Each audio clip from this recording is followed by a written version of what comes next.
আমার দর্শকরাই আসলে আমার শক্তি, আমার সবকিছু। আমার খুবই পছন্দের পাখি। প্রেমের উপন্যাস কেন লিখেন না? অ্যাওয়ার্ড তো আসলে খুব ভালো লাগে, কারণ অ্যাওয়ার্ড পাওয়ার জন্য যে আমরা কাজ করি তা না, কিন্তু একটু উৎসাহ বাড়িয়ে দেয়, তো ভালো লাগছে। আর রাজু ভাই এবং মিররের সাথে আমি আসলে ছোটবেলা থেকেই আছি, তো সেই কারণে মিরর আসলে যখন আমরা ছোট ছিলাম তখন থেকেই আমাদেরকে অনেক সাপোর্ট করে গেছে, তাই মিররের যে কোনো প্রোগ্রামেই আমি আসি এবং ছোটবেলার কথা মনে পড়ে যায়। আর সবাইকে অনেক অনেক ধন্যবাদ আমাকে সবসময় এত ভালোবাসা দেওয়ার জন্য। অ্যাজ আই অলওয়েজ সেইড, আসলে আমার দর্শকরাই আসলে আমার শক্তি, আমার সবকিছু। আপু, সামনের মাসে তো বই মেলা, গতবার বই এসেছিল, এবার কি সময় দিচ্ছে না, তাহলে আসবে কিনা?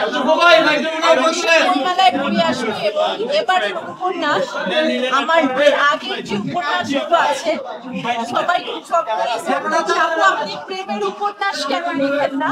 তো আমার মনে হয় আমার পাঠকরা এবার আমার কাছে প্রেমের একটি উপন্যাস পেতে যাচ্ছে এবং আমার উপন্যাসের নাম হচ্ছে আমরা কখনো বন্ধু ছিলাম না। একটু একটু প্রেমময় উপন্যাস এবার লিখেছি, কারণ পাঠকরা সবসময় বলে আপু আপনি কেন প্রেমের কিছু লেখেন না, এত কঠিন কেন লেখেন? তো এবার পাঠকদের জন্য খুবই সোজা প্রেমের গল্প। আমি জানি যে আপনার প্রত্যেকটা কাজের সাথে কাকের একটা সম্পৃক্ততা আছে এবং আপনি সেটাকে সুন্দরভাবে উপস্থাপন করেন। বইয়ের ক্ষেত্রে সেটা থাকছে কিনা এবার কোনো একটা জায়গায়, প্রচ্ছদের উপরে, নিচে বা পাশে বা নামের ভিতরেও? আপনারা উপন্যাসটা পড়লে অবশ্যই কাককে তো পাবেনই, কারণ কাক আমার খুবই পছন্দের পাখি, আপনারা জানেন।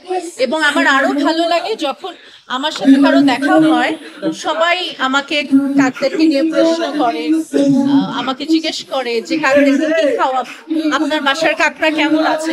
তো এটা আমার কাছে খুব ভালো লাগে। দেখেন, সোশ্যাল মিডিয়ার অনেক সবাই বলে অনেক খারাপ দিক আছে, কিন্তু আমি বলবো যে এই প্ল্যাটফর্মটাকে আমরা কিভাবে ইউজ করবো সেটা আমাদের দায়িত্ব। যেরকম আপনারাও আমার বিশ্বাস এখন কাককে ভালোবাসেন, সো এত কাক কাক করেন, সো এটা আমার কাছে খুব ভালো লাগে। রোমান্টিক উপন্যাস আসছে, সেখানে কি ভাবনার জীবনের বাস্তবিক অর্থে কোনো গল্প উঠে আসছে কিনা? আমার জীবনের কিছু আসছে না এখানে, এবং আমার কোনো বইতে বা আমার কোনো কবিতাতে কোথাও, কারণ অনেকে মাঝে মাঝে আমার স্ট্যাটাস দেখে আমার অনেক শুভাকাঙ্ক্ষীরা আমাকে SMS করে তুমি কি ঠিক আছো বা কোনো সমস্যা। আমার ব্যক্তি জীবন এর সাথে আমার কোনো উপন্যাস, কবিতা কিছুর কোনো সংযোগ নেই।